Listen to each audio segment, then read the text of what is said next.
నాకు తెలిసినప్పుడు మా హీరో ఉన్నాడు క్రిష్, ఎక్స్ట్రాడినరీ మనిషి. అవును, మీ మూవీ ఎంతవరకు వచ్చింది? అది ఫస్ట్ షెడ్యూల్ అయింది మా అయిందా? షూటింగ్ చేసుకుని డబ్బులు అయిపోయినాయి, నాకు డబ్బులు లేవు, ఏం చేయను. ప్రొడ్యూసర్ అని పెట్టుకోలేదు? నేనే ప్రొడ్యూసర్, నాకు సంపాదించిన డబ్బులు ఖర్చు పెట్టాలి కదా. ఎంత గొప్ప ప్రొడ్యూసర్ అయినా ఆయన సంపాదించిన డబ్బులు ప్రొడ్యూస్ చేయడు. ఇక్కడ గొప్పడు ఎవడో చెప్పాడు, మురుకుడైనా కదా అనేది. మళ్ళీ వెళ్ళాలి అక్టోబర్ ఎండ్లో వెళ్ళాలి, అందుకే ఇప్పుడు పని చేస్తున్నాను కదా. పని చేసి పోగేసి ఖర్చు పెడితే. అంటే కాన్సెప్ట్ అడగచ్చా? అంటే సింపుల్ లైన్ అది షేక్స్పియర్ది హ్యామ్లెట్ అని ఒక నాటకం ఉంది, psychologically dark, tragic and all that. నాకు అది నచ్చదు, ఆ కాన్సెప్ట్ నచ్చలే నాకు. సో ఆయన దగ్గరే ఇన్స్పైర్ అయిపోయి దాన్ని కొంచెం చేంజెస్ చేసి ఎక్స్ట్రీమ్ హ్యాపీనెస్, ఎక్స్ట్రీమ్ సాడ్నెస్ అట్లాంటి ఒక రోలర్ కోస్టర్ రైడ్ దాంట్లో. అయితే మీ జీవితం అయితే అనుకోవచ్చు కొంచెం, కానీ నా జీవితంలో నన్ను ప్రాబ్లమ్స్ తింటలేవు. సో కొంచెం అట్లాంటి అంటే psychological drama, beautiful romance, beautiful love story, lot of pain, lot of tragedy, lot of thrill, అన్ని ఆల్ మిక్స్.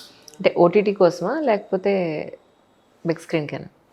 నా కోసం తీసుకుంటాను మా సినిమా క్లారిటీగా. మళ్ళీ అక్కడ డబ్బులు ఎలా ఖర్చు పెట్టి దాన్ని ఏం చేస్తారంటే థియేటర్కి వెళ్తుందా ఓటీటీకి వెళ్తుందా తెలియదు, మరి ప్రస్తుతం చాలా మందికి తెలియదు ఏమవుతుంది సినిమా. సినిమా తీసి పెడదాం, దాని తర్వాత నాకు కొంచెం నలుగురు ఐదుగురు తెలుసు, పరిచయం ఉన్న వాళ్ళు ఉన్నారు పెద్దవాళ్ళు. పోయేటప్పుడు వాళ్ళు కొన్ని చెప్పారు, లేదు శ్రీకాంత్ నీకోసం ఆ మాత్రం చేయమా, will set something and reasonable వ్యక్తులు, నీకోసం అది చేస్తాను, చాలా మంచి గొప్ప వ్యక్తులు. ఫస్ట్ నేనైతే పని పూర్తి చేసుకోగలను, అవి వచ్చి మళ్ళీ అక్కడ ఇబ్బంది అయింది, ఇబ్బంది యూట్యూబ్లో వేసేస్తుందాన్ని, నేను ఫ్రీగా చూపించుకుంటాను, నాకేం పర్లేదు. అయ్యో 3 కోట్లు 4 కోట్లు అవుతుంది, సంవత్సరం పని చేస్తే వచ్చేస్తాయి ఇక్కడ డబ్బులు. ఇప్పుడు ప్రెసెంట్ ఎక్కడ ఉంటున్నారు? శంషాబాద్కి అవతల ఎక్కడో ఒక ఊరుంది నర్కుడ అని, ఆ నర్కుడ ఊరు దగ్గర ఒక 65 ఎకరాల లేఅవుట్ ఉంది, దాంట్లో ఒక ఇల్లు ఉంది, ఆ ఇంట్లో ఉంటున్నాను. ఎందుకు అంత దూరంలో ఉంటున్నారు అంటే చెప్పచ్చా? You can ask me anything, నేను అన్నీ చెప్పేస్తాను. Going through lot of depression and పిచ్చిగా ఉంది. ఓయూ కాలనీ దగ్గర ఉంటే టీ కాఫీ తాగుదాం అలాగే వెళ్ళేసి తాగుదంటే అక్కడ ఇబ్బంది అయిపోతుంది, సెల్ఫీ గిల్ఫీ గొడవ అయిపోతుంది. నేను నటుడిగా వస్తే అది మంచి నటుడు అని పేరు సంపాదించుకోవాలనుకున్నా, కానీ ఈ అటెన్షన్ వద్దు నాకు.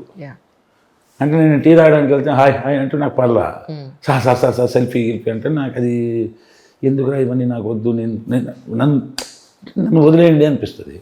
అక్కడ ఉండలేకపోయా, ఇక స్టెబిలిటీ లేదు, ఏం చేయాలో అర్థం కావట్లా. ఒంటరితనం అయితే భయంకరంగా మామూలుగా అంటే ఎట్లుందంటే, అదే శ్రీకాంత్ గారిని ఇవాళ పట్టుకుందాం, ప్రతిరోజు వదలట్లేదు, ప్రతిరోజు పండగ సినిమాని నటించడానికి ప్రతిరోజు దండగా టైప్ అయిపోయి ఏం చేయాలో అర్థం కావట్లా. సో తాగు బాగా ఎక్కువైపోయి సైకాటిక్ అయిపోతున్నా. అంటే ఏమవుతుంది, ఒంటరిగా ఉన్నప్పుడు రాస్తున్నాను, రాసేదంతా టూ డార్క్, అంటే అది ఓటమి కాదు, అది ఏదో వైరాగ్యం కన్నా నెక్స్ట్ స్టేజ్ ఏదైనా ఉన్నా ఆ స్టేజ్కి ఏదో రాసేయడం. ఎందుకు ఇవన్నీ? ఐఎమ్ నాట్ ఎ పర్సన్ ఇట్లా వైరాగ్యం గిరాగ్యం వదులుకునే వ్యక్తి కాదు, నాకు ఈ మాయామోహం అంటే బాగా ఇష్టం. ఎందుకు ఇవన్నీ? అట్లా కాదురా, నువ్వు బాగా డల్గా ఉన్నావు, ఇంకా లోన్లీగా వెళ్ళిపోయి చూద్దాం ఏమైంది. సో అట్లాంటి ఒక ప్రదేశంలో వెళ్ళిపోతే ఏం లేదు, ఇంటి పక్కన చుట్టూ టాప్ టెరస్కి వెళ్ళి చూస్తే కిలోమీటర్ దాకా ఏం కనిపించదు. రాత్రి పుట్టేది జీరో మా, ఏమి ఉండదు. ఇంకా ఒంటరితనం ఉచ్చబడుతుంది ఇప్పుడు ఆడదాకా రావాలంటే. సో దీని నుంచి తెగి బయటికి రావాలి. కానీ నిజానికి ఒక మనిషి అనేవాడికి సంఘజీవి అని మనం చదువుకున్నాం. నిజానికి మనుషులతో లేకపోతే అంత ఒంటరి జీవితం మంచిదా మనిషికి? మీ ఉద్దేశ ప్రకారం అది మనుషుల గురించి నా గురించి ఎందుకు ఏం చేయను నాకు. నేను ఇప్పుడు ఎవరినైనా అడ్వైస్ అడగాలంటే వాళ్ళ మేలు కోరే చెప్తారు, శ్రీకాంత్ అలా కాదండి ఇలా చేయండి ఇలా చేయండి అని. వాళ్ళు చెప్పేది నాకు ఎట్లా అనిపిస్తుంది అంటే, నేను నా 26th బర్త్డే అప్పుడు నా జరిగిన జీవితంలో సొల్యూషన్ చెప్తున్నారు. ఇప్పుడు ఉన్నది అది కాదురా పెంట.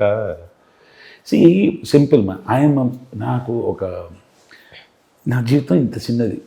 నా మెంటలీ, నా మెచ్యూరిటీ, నా లైఫ్ పరంగా నా జీవితం ఏంటంటే షూటింగ్ నుంచి అయిపోయాను, అయిపోతే రిటర్న్ అయినప్పుడు నాకు వైఫ్ అని ఉంటే ఫోన్ చేసి ఏమా గర్ల్ ఫ్రెండ్ వైఫ్ whatever ఏమా ఇంటికి వచ్చేస్తానంట్రా అంటే maybe she's working maybe she's not whatever ఆమె ఇష్టం ఆమె వచ్చేసి వచ్చింది రైట్ మేము కలిసి ఓకే పిల్లలు whatever that is my life పొద్దున షూటింగ్కి వెళ్ళాను సాయంత్రం ఇంటికి I don't have anything else అట్లాంటి వ్యక్తిని సడన్గా గో అంటే ఏడికి పోను దెర్ ఇస్ ఒక విధంగా అద్భుతం ఒక విధంగా అది శూన్యం. కానీ నిజం చెప్పండి ఇప్పుడు ఒకసారి ఇప్పుడు నేను ఇక్కడ ఉన్నా కదా ఇది నా ఇల్లు లిఫ్ట్లో వెళ్తే అది నా ఇల్లు కార్లో కూర్చుని అంటే నేను ఎక్కడ ఉన్నాను అదే నా ఇల్లు.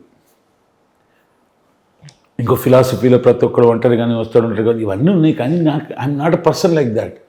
నాకు ఒక ఫ్యామిలీ కావాలి 4-5 కావాలని ఉంది అది లేదు. But you have to handle it కదా జీవితంలో మనకి ఏదైనా ఇబ్బంది వస్తుంది దాన్ని హ్యాండిల్ చేయాలి కానీ డిప్రెషన్లో వెళ్ళిపోయి లాస్ట్ జనవరి నుండి కొంచెం బ్యాక్ పెయిన్ ఎక్కువైంది బీభత్సం బెడ్కి బల్లిలాగా అతుక్కొని ఉన్నాయి ఇట్లాగే బ్యాక్ పెయిన్ ఎక్కువైపోయింది ఎందుకంటే ఎక్సర్సైజ్ తక్కువైంది మైండ్ దొబ్బింది తాగుడు అదేం తాగుడుమా మళ్ళీ స్టార్ట్ చేసా 2-3 నెలలు అంటే డే టైంలో తాగను అది మాత్రం నైట్ మాత్రం పీపాలు తాగి మళ్ళీ దాన్ని కట్ చేసి మళ్ళీ getting back to some exercise ఇలా ఉండేది పొట్ట ఇప్పుడు కొంచెం తగ్గింది. లేకపోతే నేను వచ్చిన వారం తర్వాత నేను వచ్చేది నా పొట్ట వచ్చేది ఫస్ట్ ఆ పొట్ట వచ్చింది అరే ఈసారి లిఫ్ట్ ఎక్కుతున్నారు అని చెప్పి తెలిసేది. దిస్ ఈజ్ నాట్ ఓకే అంటే ఆలోచన ఒక వ్యక్తి ఆలోచించే విధానం అవన్నీ చూస్తే లాజికల్గానే చేస్తుంది అన్నమాట. కానీ ఇది ఎమోషనల్ పార్ట్ ఆఫ్ ఇట్ ఉంది కదా దాన్ని ఏమైనా తొక్కి కీమా చేసి ఇంకా పొడి చేసి అది పుచ్చిపోయి దాన్ని ఇంకా సాగుగొట్టి అలా ఆ తమిళ్లో ఒక వర్డ్ ఉంటుంది నొందిపోయారు అంటారు. అంటే అంటే ఓ రోడ్లో ఒక మనిషి మీద పోయితే ఎట్లా అయిపోతాడు ఎట్లా ఉంటాడు పార్ట్ ఇట్లా చితికిపోయి ఉంటాడు కదా అలా ఉంది my emotional state. So what do I do about it?